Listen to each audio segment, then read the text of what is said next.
Hello students, SS education में आपका स्वागत है। तो आज हम लोग देखेंगे fundamental of simple sentence. Simple sentence किस प्रकार से इसका प्रयोग ट्रांसलेशन में किया जाता है, इसकी कुछ आधारभूत इकाई है। इसको जान लेते हैं। आधारभूत इकाई जो है, कहने का मतलब है कि सिंपल सेंटेंस की जो आधारभूत इकाई है, यह किस प्रकार से ट्रांसलेशन में इसका प्रयोग किया जाता है और इसके अंतर्गत किस प्रकार के सेंटेंस को रखा जाता है, कैसे ट्रांसलेशनों को रखा जाता है, इसके अनुवाद करने की जो प्रक्रिया होती है, जो स्ट्रक्चर होती है, जो बनावट होती है, किस प्रकार का होता है। तो इन सारी चीजों का हम लोग अध्ययन इस फंडामेंटल ऑफ सिंपल सेंटेंस के क्लासेस में करेंगे। तो चलिए देखते हैं सिंपल सेंटेंस का प्रयोग, इस पर आधारित ट्रांसलेशन किस ढंग के होते हैं और इसका स्ट्रक्चर क्या होता है। चलिए हम स्टार्ट करते हैं सिंपल सेंटेंस।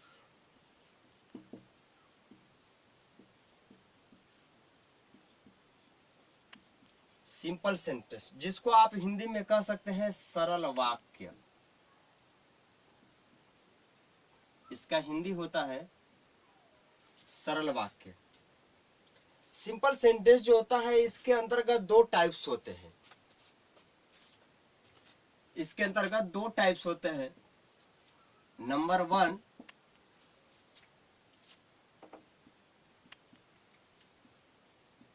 क्रिया नहीं होती है।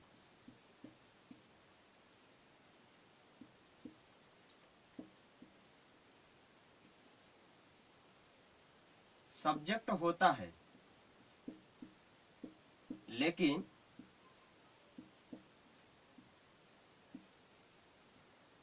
सब्जेक्ट कोई काम नहीं करता,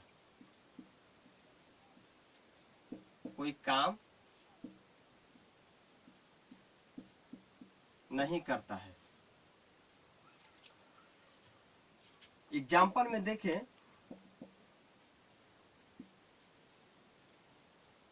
दिव्या एक अच्छी लड़की है। दिव्या एक अच्छी लड़की है। तो आप देख सकते हैं सिंपल सेंटेंस के जो टाइप्स 1 है, उस टाइप्स 1 में क्रिया नहीं होती है, सब्जेक्ट होता है, लेकिन वह जो सब्जेक्ट होता है वह कोई काम नहीं करता है। जैसे कहें कि दिव्या एक अच्छी लड़की है। दिव्या इसमें क्या है? सब्जेक्ट है। दिव्या क्या है? सब्जेक्ट है। इस बाकी सेंटेंस में अगर देखें तो इसमें कोई वर्ब नहीं है। यदि आपको सब्जेक्ट, वर्ब और ऑब्जेक्ट की पहचान नहीं करने आता है, तो मैंने पिछले वीडियो में इसी पर सब्जेक्ट, वर्ब और ऑब्जेक्ट पर किस प्रकार से सब्जेक्ट को पहचाना जा सकता है, सब्जेक्ट कैसा हो सकता है, वर्ब को कैसे पहचाना जा सकता है, वर्ब कैसा होता है, ऑब्जेक्ट को कैसे पहचाना जा सकता है, ऑब्जेक्ट किन किन परिस्थितियों में काम करता है, उन सारे चीजों का हमने विश्लेषण पिछले वीडियो में कर चुका हूं। यदि आप उस वीडियो को नहीं देखे हैं तो इसी वीडियो के नीचे लिंक में जाकर के आप वहां से उस वीडियो को देख सकते हैं। आप समझ सकते हैं कि सब्जेक्ट, वर्ब और ऑब्जेक्ट किसे कहते हैं। तो आप जाकर के वहां से देख सकते हैं। चलिए, तो हम यहां से बता सकते हैं कि दिव्या जो है सब्जेक्ट है, लेकिन इसमें कोई भी नो वर्ब है, इसमें कोई भी वर्ब नहीं है। तो हमने लिखा है सिंपल सेंटेंस में टाइप्स 1 में कि क्रिया नहीं होती है, सब्जेक्ट होता है, लेकिन सब्जेक्ट कोई काम नहीं करता है। अगर इस सेंटेंस में अगर सब्जेक्ट की बात करें तो सब्जेक्ट है, लेकिन इस टाइप से सब्जेक्ट कोई काम नहीं कर रहा है। जैसे कहें कि दिव्या एक अच्छी लड़की है, तो दिव्या कोई काम कर रही है? नहीं कर रही है, बल्कि हम उसको बता रहे हैं कि दिव्या एक अच्छी लड़की है, वह कोई काम नहीं कर रही है। तो वैसे सेंटेंसों को हम सिंपल सेंटेंस कहते हैं, जिसका इसका ट्रांसलेशन हम बनाएंगे, Divya is a good girl. तो ऐसे सेंटेंस को हम क्या कहेंगे? सिंपल सेंटेंस कहेंगे। टाइप्स 2 देखते हैं सिंपल सेंटेंस का। टाइप्स 2 होता है क्रिया होती है, क्रिया होती है, सब्जेक्ट भी होता है, सब्जेक्ट भी होता है, लेकिन सब्जेक्ट कोई काम नहीं करता है। सिंपल सेंटेंस में एक टाइप्स में है कि क्रिया नहीं होती है और दूसरे टाइप्स में है कि क्रिया होती है, लेकिन दोनों टाइप्स में अगर देखें तो सब्जेक्ट कोई काम नहीं करता है। एग्जाम्पल के तौर पर समझे, किताब टेबल पर रखी हुई है। एक चीज और बता दें कि जो सिंपल सेंटेंस का जो टाइप्स 2 है, इसमें क्रिया का तीसरा रूप प्रयोग किया जाता है, जबकि इसमें वर्ब होता ही नहीं है, इसका कोई प्रयोग नहीं होता है, जो होता है उसको सेम लिख दिया जाता है। तो आप देख सकते हैं कि किताब टेबल पर रखी हुई है, इसमें क्रिया है रखना, इसमें क्रिया है रखना, तो रखना इसमें क्रिया है, सब्जेक्ट भी है, किताब क्या है, सब्जेक्ट भी है, लेकिन क्रिया होते हुए भी सब्जेक्ट कोई काम नहीं कर रहा है। जैसे कि किताब टेबल पर रखी हुई है, तो किताब को टेबल पर रखा गया है, लेकिन किताब कोई काम नहीं कर रहा है। तो ऐसे सेंटेंस को हम सिंपल सेंटेंस कहते हैं। इसके एग्जाम्पल पर चले, इसका ही हम इंग्लिश ट्रांसलेट करते हैं। Book is kept on the table, on the table. आप देख सकते हैं कि बुक क्या है, सब्जेक्ट है। प्रेजेंट टेंस में होने के बाद यह सिंगुलर नंबर है और सिंगुलर नंबर के साथ इज का प्रयोग हमने किया सब्जेक्ट के अनुरूप, और यह रखना का जो मीनिंग होता है वह कीप होता है। रखना का मीनिंग क्या होता है, कीप होता है। लेकिन सिंपल सेंटेंस में यदि इस प्रकार का सेंटेंस आए तो उसके साथ क्रिया का तीसरा रूप प्रयोग किया जाता है। इस प्रकार से कीप का तीसरा रूप होगा केप्ट ऑन द टेबल। तो इस प्रकार से सेंटेंस को सिंपल सेंटेंस में रखा जा सकता है। सिंपल सेंटेंस के दो टाइप्स होते हैं। तो हमने सिंपल सेंटेंस के दो टाइप्सों को देख लिया। सिंपल सेंटेंस की अगर बात करें तो सिंपल सेंटेंस तीनों टेंस में काम करता है। सिंपल सेंटेंस जो होता है यह तीनों रूप में काम करता है, तीनों काल में इसका प्रयोग किया जाता है। तीनों काल कहने का मतलब present tense, past tense, future tense, इन तीनों कालों में इसका प्रयोग किया जाता है सिंपल सेंटेंस में। रही बात कि यह अलग अलग परिस्थितियों में प्रेजेंट टेंस में इसका काम करने का तरीका कुछ और होता है, पास्ट टेंस में इसका काम करने का तरीका कुछ और होता है, वहीं फ्यूचर टेंस में काम करने का तरीका कुछ और होता है। तो चलिए हम देखते हैं यह प्रेजेंट टेंस में किस प्रकार से काम करता है, पास्ट टेंस में किस प्रकार से काम करता है और फ्यूचर टेंस में किस प्रकार से काम करता है, उस पर एक बार हम फोकस डालते हैं।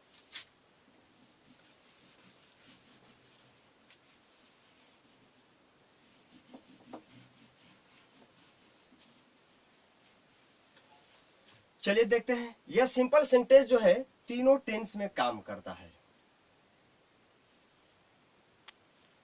नंबर 1 जो टेंस है वह है प्रेजेंट टेंस। सेकेंड नंबर है पास्ट टेंस। तीसरा है, थर्ड नंबर फ्यूचर टेंस। तो आप इस प्रकार से देख सकते हैं कि सिंपल सेंटेंस का जो प्रयोग होता है वह तीनों काल में होता है। प्रेजेंट टेंस में भी होता है, पास्ट टेंस में भी होता है, फ्यूचर टेंस में होता है। तो चलिए देखते हैं सिंपल सेंटेंस का प्रयोग प्रेजेंट टेंस में किस प्रकार से होता है, कौन से वर्ब लेकर के प्रयोग करता है। सिंपल सेंटेंस जो होता है पास्ट टेंस में किस प्रकार से प्रयोग किया जाता है, वही फ्यूचर टेंस में इसका प्रयोग किस तरीके से किया जाता है। तो चलिए देखते हैं प्रेजेंट टेंस में शुरू करते थे। प्रेजेंट टेंस में सिंपल सेंटेंस इज या एम या आर लेकर अपने साथ प्रयोग करता है। वही जो पास्ट टेंस है यह अपने साथ वाज या वर वर्ब को लेकर के प्रयोग करता है। वहीं फ्यूचर टेंस की अगर बात करें तो फ्यूचर टेंस में शैल बी या विल बी वर्ब को लेकर के यह सिंपल सेंटेंस जो है अपने साथ प्रयोग करता है। इज एम आर का प्रयोग किस कंडीशन में करता है? यदि सेंटेंस के अंत में, यदि सेंटेंस की अंत की बात करें, सेंटेंस के अंत की बात करें तो अंत में है या हो या हूं, अगर इस प्रकार से रहे और वह सेंटेंस यदि है हो हूं है तो वह इंडिकेट करता है कि मैं प्रेजेंट टेंस में हूं, और वह प्रेजेंट टेंस में होने के नाते सिंपल सेंटेंस जो है प्रेजेंट टेंस में होने के नाते वह जो है वर्ब का प्रयोग इज या एम या आर का प्रयोग करता है। बशर्ते इज और एम आर का प्रयोग जो होता है अलग अलग सब्जेक्टों के साथ इसका प्रयोग होता है। वहीं वाज और वेयर का प्रयोग देखें तो वाज या वर का जो प्रयोग होता है पास्ट टेंस में वह था या थी वाले अर्थों में होता है। वहीं अगर शैल और विल की बात करें तो इसके सेंटेंस की जो अंत होती है सिंपल सेंटेंस की होगा या होगी के सेंस में होता है।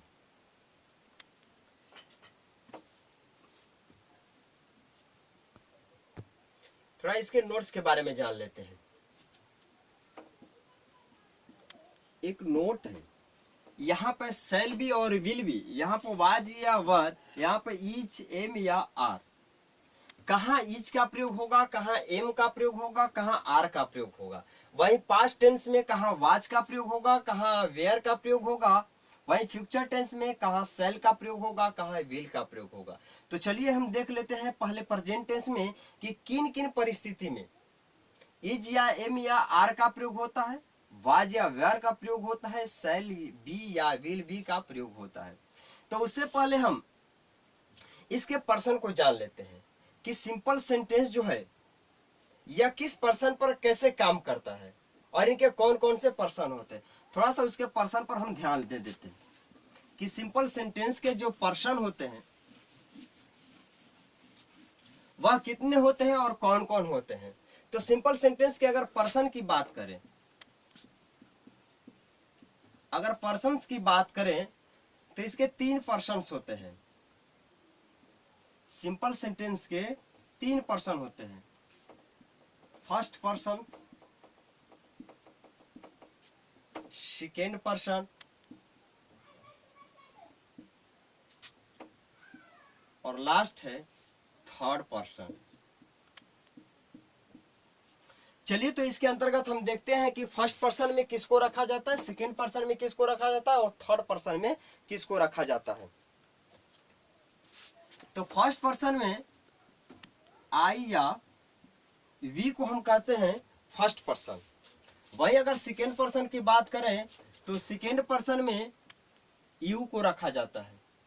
थर्ड पर्सन की अगर बात करें तो थर्ड पर्सन के अंतर्गत ही सी, इट, दे,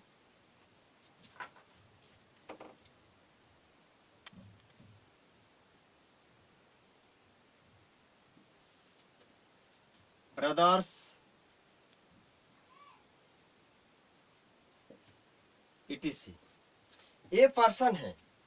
और इन पर्सनों के अंतर्गत इन सारी चीजों को, इन सारे सब्जेक्टों को रखा जाता है। फर्स्ट पर्सन में आई और वी को, सेकेंड पर्सन में यू को और थर्ड पर्सन में इन सारे चीजों को हम रख सकते हैं। चलिए इसके साथ साथ हम सिंपल सेंटेंस के नंबर पर भी फोकस कर लेते हैं कि इसके नंबर है और उस नंबर के अंतर्गत कौन कौन आते हैं। तो इसमें 2 नंबर होते हैं।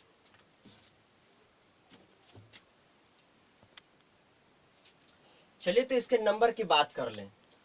तो नंबर दो तरीके के होते हैं। एक होता है सिंगुलर नंबर, सेकेंड जो होता है वह होता है प्लूरल नंबर। अब चलिए देखते हैं कि सिंगुलर नंबर के अंतर्गत कौन कौन से सब्जेक्ट को रखा जाता है और प्लूरल नंबर के अंतर्गत कौन कौन से सब्जेक्ट को रखा जाता है। तो सिंगुलर नंबर के अंतर्गत ही, सी, इट, कोई अगर नाम हो, कोई भी नाम हो, चाहे राम हो, श्याम हो, सीता हो, गीता हो, या my father, his sister, his sisters, etc। इन सारे नामों को आप देख सकते हैं कि इन सारे नामों को सिंगुलर नंबर के अंतर्गत रखा जाता है। वहीं चलिए देखते हैं प्लूरल नंबर के अंतर्गत कौन कौन से सब्जेक्ट को रखा जाता है। तो प्लूरल नंबर के अंतर्गत आई, वी, यू, दे, या, फ्रेंड्स, etc। इन सारे सब्जेक्टों को प्लूरल के अंतर्गत रखा जाता है। तो आप देख सकते हैं कि नंबर में सिंगुलर नंबर और प्लूरल नंबर, सिंगुलर नंबर में किन किन सब्जेक्टों को रखा जाता है आप देख सकते हैं। प्लूरल के अंतर्गत कौन कौन से सब्जेक्ट को रखा जाता है आप देख सकते हैं। नोट, इन सारे चीजों में अगर आई की बात करें तो वी, यू, दे, फ्रेंड्स जो है यह एक ही प्रकार के वर्ब का प्रयोग करता है। यदि वर्ब का प्रयोग वी करेगा तो यू भी करेगा, दे भी करेगा, फ्रेंड्स भी करेगा। लेकिन आई एक एकलौता सब्जेक्ट होता है, आई एक एकलौता सब्जेक्ट होता है जो यह सिंगुलर भी होता है और प्लूरल भी होता है। बाकी आप ही को देखिए तो ही केवल सिंगुलर है, यह प्लूरल नहीं हो सकता, और सिंगुलर है और सिंगुलर वर्ब लेगा। सी की बात करें, यह सिंगुलर है, सिंगुलर वर्ब का प्रयोग करेगा। इट क्या है, सिंगुलर है, सिंगुलर वर्ब का प्रयोग कर, कोई भी नाम आ जाए वह सिंगुलर होगा और सिंगुलर वर्ब का प्रयोग करेगा। माय फादर कहें, हिज सिस्टर करें, योर फ्रेंड कहें, इस तरीके का अगर नाम आए तो वह सिंगुलर होगा और सिंगुलर वर्ब का प्रयोग लेगा। वी की बात करें, वी प्लूरल है, प्लूरल वर्ब का प्रयोग करें, जैसे वी आर। यू का बात करें तो you were, they were, friends were. इस प्रकार से यदि यह अगर प्लूरल जो सब्जेक्ट है अगर प्लूरल वर्ब ले रहा है तो सारे के सारे जो सब्जेक्ट हैं वह एक ही वर्ब लेगा, प्लूरल। लेकिन आई एक एकलौता सब्जेक्ट होता है जो सिंगुलर भी होता है और प्लूरल भी होता है। जैसे अगर कहें तो आई के साथ टेंस के अनुसार एम का भी प्रयोग कर सकते हैं। वहीं अगर आई की बात करें तो आई अपने साथ हैव का भी प्रयोग करता है, इसके साथ हैज का प्रयोग नहीं होता है। और हैव क्या है, यह होता है प्लूरल। यदि यह प्लूरल वर्ब है तो इसका मतलब कि प्लूरल सब्जेक्ट लेगा, तो यह क्या हो गया, प्लूरल भी हो गया। और एम क्या है, यह सिंगुलर है, और सिंगुलर है तो इसका मतलब कि आई के साथ एम का प्रयोग हो रहा है, तो एम क्या है, सिंगुलर है, इसका मतलब कि आई भी सिंगुलर है। हैव क्या है, प्लूरल है, और हैव के साथ आई आ रहा है, इसका मतलब कि आई भी प्लूरल है। इस प्रकार से आई को कह सकते हैं कि आई जो सब्जेक्ट होता है वह सिंगुलर और प्लूरल दोनों होता है। इस प्रकार से इसका प्रयोग जो होता है सिंगुलर और प्लूरल दोनों में हो सकता है। जैसे अगर सेंटेंस की बात करें, एग्जाम्पल के तौर पर इसे समझें, आई एम अ टीचर। आई जो आया है, यह जो आई सब्जेक्ट है यह अपने साथ क्या लिया है, एम लिया है। दूसरे एग्जाम्पल को अगर समझे, आई हैव अ पेन, मेरे पास एक कलम है। तो आई जो आया है सब्जेक्ट बनकर के वह अपने साथ हैव प्लूरल वर्ब लेकर के आया है। तो इस प्रकार से आपने एग्जाम्पल के माध्यम से भी समझ लिया कि आई जो है एकलौता सब्जेक्ट है जो सिंगुलर है और प्लूरल दोनों है। परिस्थिति के अनुसार वह सिंगुलर वर्ब लेगा और परिस्थिति के अनुसार वह वर्ब प्लूरल भी ले सकता है। तो चलिए इसके स्ट्रक्चर की अगर बात करें, हम सिंपल सेंटेंस के स्ट्रक्चर पर एक बार हम ध्यान देते हैं कि किन किन सब्जेक्ट के अनुरूप कौन कौन से वर्ब का प्रयोग करते हैं।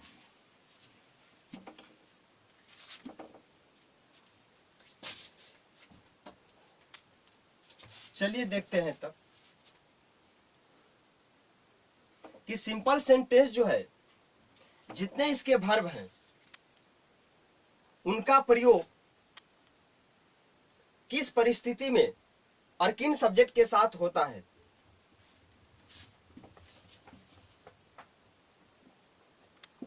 जैसे इसके स्ट्रक्चर की अगर बात करें तो नंबर 1 स्ट्रक्चर है आई के साथ M plus other word.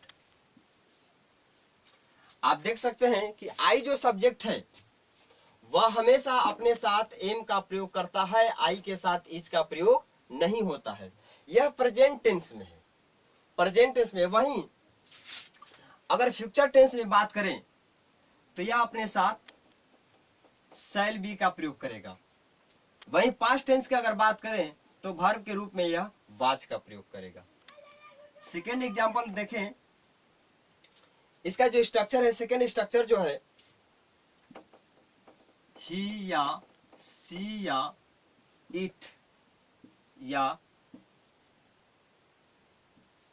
Name हो, उसके साथ यह इज होगा प्रेजेंट टेंस में, पास्ट टेंस में वाज होगा, फ्यूचर टेंस में यह विल होगा, प्लस जो अन्य सेंटेंस में बसता है उस वाक्य को हम अदर वर्ड कहते हैं और उसको लास्ट में लिख देते हैं। तीसरा इसका जो स्ट्रक्चर फोकस करता है सिंपल सेंटेंस बनाने के लिए तो वह है वी,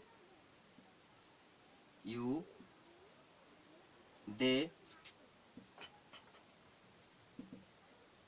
फ्रेंड्स प्लस यह प्लूरल है और अपने साथ प्लूरल वर्ब लेगा। तो प्रेजेंट टेंस में यह अपने साथ आर लेगा, पास्ट टेंस में वर लेगा, फ्यूचर टेंस में विल लेगा और बाकी जो सेंटेंस बचेगा उसको हम अदर वर्ड के अंतर्गत उसको लास्ट में लिख देते हैं। तो इस प्रकार से आप देख सकते हैं कि सिंपल सेंटेंस में यह एक स्ट्रक्चर की बनावट है कि आई के साथ प्रेजेंट टेंस में किसका प्रयोग होगा, एम का, वही फ्यूचर टेंस में किसका प्रयोग होगा, शैल बी का, वही पास्ट टेंस में वाज का प्रयोग होगा, वर्ब का प्रयोग लेगा। वहीं अगर दूसरे स्ट्रक्चर में देखें ही, सी, इट, नेम, यदि ऐसा आता है तो प्रेजेंट टेंस में इज का प्रयोग लेगा, पास्ट टेंस में वाज का प्रयोग करेगा और वही फ्यूचर टेंस में विल का प्रयोग करेगा। वी, दे, यू, फ्रेंड्स के साथ अगर बात करें तो यह प्लूरल है और अपने साथ प्लूरल वर्ब लेगा, प्रेजेंट टेंस में आर लेगा, पास्ट टेंस में वर लेगा, फ्यूचर टेंस में विल लेगा। एक चीज और हम लोग जान लेते हैं कि जो शैल या शैल बी या विल बी की बात हम कर रहे हैं तो कहां पे शैल बी का प्रयोग होगा और कहां पे विल बी का प्रयोग होगा, किन किन सब्जेक्ट के साथ शैल बी का प्रयोग होगा, किन किन सब्जेक्ट के साथ विल बी का प्रयोग करें। तो आप याद रखें कि शैल विल का प्रयोग जो है केवल 2 सब्जेक्ट के साथ किया जाता है। यदि आपके ट्रांसलेशन में, यदि आपके सेंटेंस में यदि 2 सब्जेक्ट है तो उसके साथ शैल बी का प्रयोग कर सकते हैं। बाकी दुनिया का कोई भी अगर सब्जेक्ट आ जाता है तो उसके साथ आप विल बी का प्रयोग कर सकते हैं। तो वह 2 सब्जेक्ट कौन है जिसके साथ हम शैल बी का प्रयोग कर सकते हैं? पहला है आई और दूसरा जो सब्जेक्ट है वह वी है। यदि आपके ट्रांसलेशन में यह दोनों सब्जेक्ट आता है तो आई और वी के साथ हम शैल बी का प्रयोग कर सकते हैं। बाकी दुनिया का कोई भी सब्जेक्ट हो, आई और वी को छोड़ करके बाकी सब्जेक्ट को इसके अंतर्गत रख सकते हैं। बाकी सब्जेक्ट का प्रयोग विल के साथ कर सकते हैं। तो चलिए आज हम लोग सिंपल सेंटेंस का जो फंडामेंटल स्ट्रक्चर था, जो फंडामेंटल इकाई थी, जो उसकी बेसिक जानकारी थी, बेसिक जो प्रयोग था, किन परिस्थिति में कब कब किया जाएगा, इन सारे परिस्थितियों का, इन सारे कंडीशनों का हमने इस वीडियो में अवलोकन किया। तो मैं बस यहीं तक रहने देते हैं। बाकी सिंपल सेंटेंस नेक्स्ट वीडियो में इसके हम ट्रांसलेशनों पर फोकस करेंगे। मैं आपको बता दूं कि यदि यह आपको वीडियो अच्छा लगे तो सब्सक्राइब, शेयर और कमेंट करना ना भूलें। सब्सक्राइब करने से आपको यह फायदा रहेगा कि कोई भी वीडियो मैं अपलोड करूंगा तो आप